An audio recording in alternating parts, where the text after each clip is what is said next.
The village woke each morning to the sound of roosters and radios speaking at the same time. Mud brick homes sat patiently beside new concrete walls, as if old hands were resting next to young fists. Near the big Irako tree, an ancestral shrine stood firm, its carvings darkened by age, while just a few steps away, a small shop sold phone cards and batteries. Tradition and change walked the same dusty paths, not as friends, not as enemies, but as neighbors forced to share the land. People greeted the ancestors before chasing new dreams, believing that even tomorrow must first bow to yesterday. Under the shade of trees, elders sat like rooted stones, watching everything. Their eyes missed nothing. Their words carried weight. A village survives because someone remembers what is right, one elder often said. Gossip moved faster than the wind, jumping from courtyard to courtyard. A laugh, a quarrel, a silence, nothing stayed hidden for long. In this place, a family's honor could rise with a single good deed or fall overnight with a single mistake. Names were carried like clay pots, one crack, and everyone noticed. Marriage was never just between two people. It tied families, clans, and even the dead. When a man and woman joined hands, the ancestors were believed to lean closer, listening. Elders reminded couples, a broken home angers not only people, but spirits. A peaceful marriage brought blessing, a troubled one invited whispers, misfortune, and restless nights. Love mattered, but duty mattered more. Money, too, carried meaning beyond its value. A man's savings showed his discipline and honor. Each coin spoke of sweat and patience. A poor man with honesty is richer than a rich man with lies, the elders said. A wife's truthfulness was the roof of the home. If it weakened, the house would shake, no matter how strong the walls looked. The husband was known across the village not for loud words, but for steady hands. He worked before the sun rose and returned when shadows grew long. People nodded when they spoke of him. That man does not waste his days, they said. His worth was measured in consistency, in the way he kept his promises even when no one was watching. At night, he counted his savings carefully, smoothing each note as if calming a child. His dreams were quiet but strong: more land, a better future for his children, security against hunger and shame. Each coin carried the memory of tired muscles and skipped comforts. Sometimes he smiled to himself and whispered, "Slow steps still reach the destination." His father's voice lived inside him like a drumbeat. A home stands on truth, the old man had warned before his death. Once trust breaks, a man loses his ground. He feared becoming a man whose house slipped from his hands, not through poverty, but through silence and carelessness. His wife moved through the home with quiet strength. She rose early, managed the household, and spoke gently, but her eyes often carried distant thoughts. To outsiders, she seemed complete. Inside, she carried burdens no one asked about. When she smiled, it was practiced. When she laughed, it did not always reach her chest. Pressure pulled at her from many sides. Messages from her birth family arrived with heavy words: needs, sickness, old obligations. "You have married well," her mother once said softly. "Do not forget where you came from." Refusing help would mark her as heartless. Shame waited like a shadow if she turned away. At night, she dreamed of a life where she did not have to choose between love and blood. Dreams she never spoke aloud pressed against her chest, making her feel alone even when sitting beside her husband. She kept these thoughts locked away, like beads hidden in a box. Sometimes, she lowered her voice when speaking. Sometimes, she checked the door twice. A small wooden box stayed closed more often than open.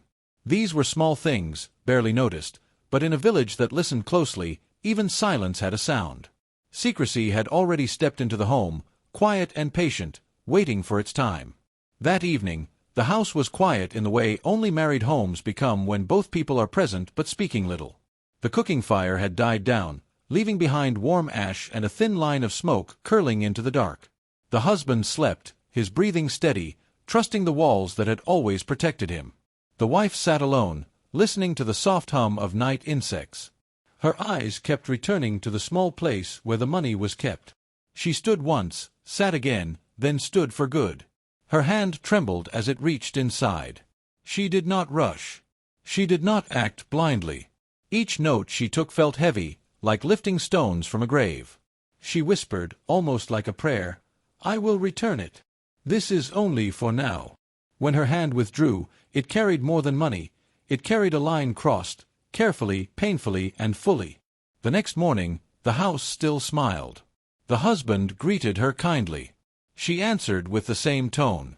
Food was shared, plans were spoken, laughter even appeared for a moment. To anyone watching, nothing had changed. Yet the air had thickened. Trust, once strong and unseen, now carried a crack beneath its surface. The home still stood, but it no longer breathed easy. Not long after, the message came from her birth home. It arrived first as a voice carried by a relative, then as words pressed deeper by tears. Her mother's voice shook. "Your uncle is sick. The healer needs payment. The debt has waited too long." Another voice followed, sharper. "The bride price issue is not settled. People are talking." Each word pulled at her chest. Blood had called her, and blood did not wait politely. That night, she sat outside, staring at the moon. In her mind, she heard the old teachings: a woman does not abandon her roots. If she turned away now, the village of her birth would remember. "She married and forgot us," they would say. Shame would cling to her name like dust. Children would hear it. Elders would shake their heads. In a world that watched closely, refusal was not just a choice, it was a judgment. She tried to explain her fear to herself. "If I say no, they will suffer," she reasoned. "If I help, my home will be saved in the end." She did not see herself as a thief. She saw herself as a bridge, stretched painfully between two burning ends. Her plan formed quietly. She would use the money to settle the problem, then find a way to replace it. A small trade. A quick return. No one would know. Good would come from it. That was the story she told her heart. Still, doubt followed her like a second shadow. When she thought of her husband, her chest tightened. His house was her shelter. His trust was her safety. Yet her father's blood ran through her veins. "If a woman abandons her people," her aunt once said, "she walks without ground beneath her feet." Torn between two truths, she chose one in silence and hoped the other would forgive her. Days passed, and the weight of secrecy settled into her bones. Sleep avoided her. When night came, she turned from side to side, eyes wide open, listening to every sound. In the morning, she smiled too quickly, spoke too carefully. When her husband asked simple questions, her answers came sharp, defensive. "Why do you ask so much?" she snapped once, surprising even herself. Guilt walked beside her in daylight, whispering when she tried to ignore it. Dreams began to trouble her. She saw herself carrying water in a cracked pot. No matter how fast she walked, it never filled. She remembered an elder's proverb: "What you hide in the dark grows teeth." She pushed the thought away.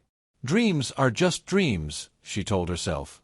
But the wind outside rattled the door at night, and once, a calabash fell and broke without being touched. She felt the ancestors stirring, not with anger yet, but with warning. Still, pride wrapped itself around her like armor. Each day she did not confess made confession harder. "It is too late now," she thought. "I will fix it first, then speak." Silence stopped being a pause and became a wall. Her heart hardened, not out of cruelty, but out of fear. Inside the home, something unseen shifted. Though no accusation had been spoken, the balance was already disturbed. The house still stood, meals were still shared, but the ground beneath them had begun to move, slow and certain, toward a reckoning that could no longer be avoided. The husband began to notice small things that did not shout but whispered. The bundle where he kept his money no longer sat the same way. Once, he counted quickly and stopped, frowned, then counted again. A few notes were gone. Not many, but enough to disturb the balance of his chest. He watched his wife more closely. She woke earlier than before. She lingered longer outside. The rhythm of the home had shifted, like a drum beaten slightly off time. Nothing was broken, yet something felt misplaced. He said nothing at first. In his world, a man's honor was a fragile calabash, strong when handled with care, shattered by careless words. To accuse his wife without proof would invite laughter and shame. "If I speak and I am wrong," he thought, "my house will never forget it." His pride stood between his mouth and his fear. Still, Suspicion scratched at his heart like a trapped animal. At night, when the house slept, he rose quietly. He opened containers, retraced his own steps, replayed days in his mind. He counted coins slowly, each missing one pulling him further from peace. With every recount, trust thinned. He did not want to believe harm lived under his roof, yet the silence between them grew heavier. Even when she smiled, it no longer reached him. Soon, doubt turned inward. Have I failed as a leader? He asked himself. Have my eyes been closed? The authority he once wore with ease now felt loose. His home still stood, but his confidence in it had begun to crack. Outside the walls, the village had started to breathe differently. Women noticed the wife's hurried steps. Men saw the husband sitting longer alone. Eyes followed them, tongues gathered small stories. They greet less, someone murmured. Their fire burns quiet, another added. Gossip grew like weeds, without roots, yet hard to pull out. Elders began to speak, some with wisdom, others with hidden hunger. One said to the husband, "A home is guided by firm hands." Another warned, "Too much softness invites disorder." To the wife, an aunt whispered, "A woman must be careful. A husband's house is not a place for secrets." Tradition spoke with many mouths, some healing, some sharp. Soon, those voices entered the marriage hut. Advice sat between them at meals. Silence became crowded. Trust bent under the weight of other people's words. Meanwhile, the money she had taken brought no peace. The illness lingered. Debts grew. Those she helped used it poorly. Some even blamed her when relief did not come. Regret settled deep. Then the blow came. The husband's trade failed. A promised harvest was lost. The missing money now mattered more than ever. One afternoon, an elder spoke casually, "Strange how money disappears when spirits are restless." The wife's heart stopped. Eyes lingered on her. Voices lowered. She felt the truth rising to her throat. For a moment, she almost spoke. But fear won. Silence claimed her again. And with that choice, the ground beneath the house weakened further, waiting for the weight that would finally break it. The husband sat in his compound as if he were a visitor in a stranger's yard. The walls were the same, the hearth still stood, yet the warmth had left them. Even the doorway seemed to watch him without welcome. When he lay down at night, the mat felt cold beneath his back, and the roof no longer sheltered his thoughts. He listened to familiar sounds, the cough of the fire, the distant cry of a night bird, but none of them answered him. His home had not changed its shape, yet it no longer carried his spirit. He kept his mouth closed, though questions burned his tongue. He knew that words, once spoken, could not be pulled back like a thrown spear. If he accused and was wrong, the wound would never heal. If he accused and was right, the house might break forever.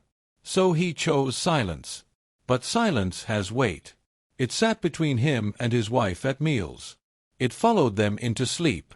Even the children, sensing the heaviness, played more quietly. His quiet had become a shared burden, pressing on every heart under the roof. Alone, he wrestled with himself. What kind of man doubts his own house? He asked the darkness. Tradition had taught him that a man must lead with firm hands and clear eyes. Yet his hands felt empty, his eyes unsure. He wondered if he had been too trusting, or not strong enough. He wondered if his name, once spoken with respect, was now thinning like old cloth. The more he questioned himself, the smaller he felt, as if the ground beneath him no longer recognized his footsteps. Then the unseen world began to stir. On a morning meant for blessing, a simple ritual was performed as always. Water was poured, words were spoken. But the calabash cracked, spilling its contents onto the earth. A sudden wind rose and died just as quickly. People fell silent. An elder frowned and said softly, "When balance is broken, even good hands fail." Unease moved through the gathering like a shadow. Later, another elder cleared his throat and spoke a proverb to no one in particular. A goat that eats in secret does not escape the drum of the festival. His eyes did not point, yet they seemed to rest longer than needed. The words landed heavy, not like advice, but like judgment already formed. That night, the wife dreamed of a house standing on one pillar. Termites ate at its base while the people inside laughed, unaware. When the pillar snapped, she woke with a cry. At the same moment, thunder rolled across the sky, though no rain followed. The sign was clear. Secrets were no longer sleeping. From that day, fear settled deep into the bones of the household. The husband felt it when he woke, the wife felt it when she breathed. They moved around each other carefully, like people walking near a hidden pit. The air itself seemed thick, pressing against their chests. Even laughter sounded wrong, as if spoken in a sacred place without permission. Everything now waited. The truth was no longer buried. It stood outside the door, patient and unblinking, ready to enter when the next breath was taken. The truth did not arrive gently. It broke loose like a trapped animal. A relative's careless question, a counted pouch held up before everyone, and the numbers no longer matched the stories told. The husband's hands trembled as he emptied the bag onto the mat. Coins rolled and stopped, fewer than they should be. All eyes turned. There was no long argument, no room for escape. The missing money stood exposed, shining like a blade in the sun. The wife's breath caught. The secret, once guarded in darkness, had torn its chains in full daylight. Silence fell so hard it seemed to shake the ground. No child cried. No bird called. Even those who had whispered before felt the weight of knowing for sure. The fire crackled once, then died low, as if it too feared to speak. People looked at the floor, then at one another, unsure where blame would land. Truth has a sound louder than shouting, and it filled the space until every ear rang. Anger rose in the husband's chest like hot smoke. "You took what we built together," he said, his voice breaking. Pain followed close behind it, cutting deeper than rage. Murmurs spread. Some shook their heads in disbelief, others in judgment. Shame clung to the air. It did not choose sides. It wounded everyone, husband, wife, family, and name. The wife stood still. Her eyes, once quick to lower, could no longer turn away. She felt the gaze of the living and the pull of the ancestors. The cover of secrecy had fallen. Her pain was only beginning. Under the open sky, the husband's honor was laid bare. Some whispered, "He did not guard his house well." Others replied, "A man cannot watch every shadow." His authority wavered as voices shifted blame between him and his wife, each word scraping his dignity like sand on skin.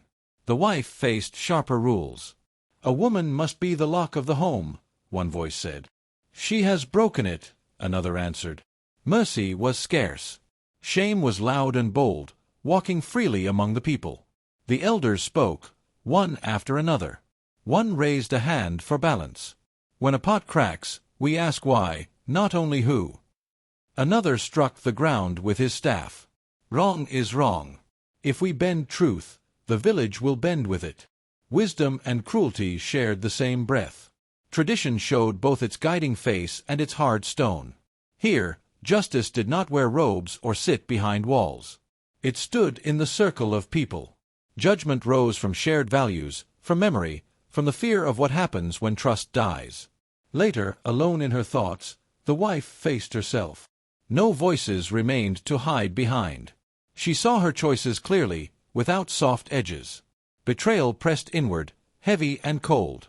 She remembered her reasons, spoke them quietly to her own heart, but they no longer shielded her. Good intentions lay stripped and small. Harm had been done, and meaning could not undo it. She lifted her head at last. Whatever would come, she would not run. Redemption, if it waited anywhere ahead, would ask for more than tears. The elders' voices pressed on him like the midday sun. "A broken calabash is thrown away," one said softly. "Separation will wash your name," another added. Custom stood tall before him, pointing to the path that would restore his public honor. If he sent her away, the village would nod in approval. His name would stand straight again, even if his heart bent. Yet when night came, another voice spoke, quiet, stubborn. He remembered his father's words, "Strength is not always the raised hand." He looked at his wife and saw not only the wrong she had done, but the years they had built together. "Mercy is not blindness," he whispered to himself. "It is a harder road." To forgive would not erase the wound, but it would test his wisdom more than punishment ever could. At dawn, he spoke. His decision was simple, but heavy. It settled into the ground like a seed. The village held its breath, knowing this choice would echo long after the sun moved on. From that day, the wife stepped down from where she once stood. She no longer moved freely in the home. Her words were weighed, her actions watched. Respect did not greet her first anymore, suspicion did. In the compound, greetings grew short. She felt the distance in small things, separate tasks, quiet meals, eyes that did not linger kindly. Though forgiveness had been spoken, trust did not return with it. The home became careful. Laughter softened. The husband locked away savings himself now, not in anger, but in caution. Mercy walked beside consequence.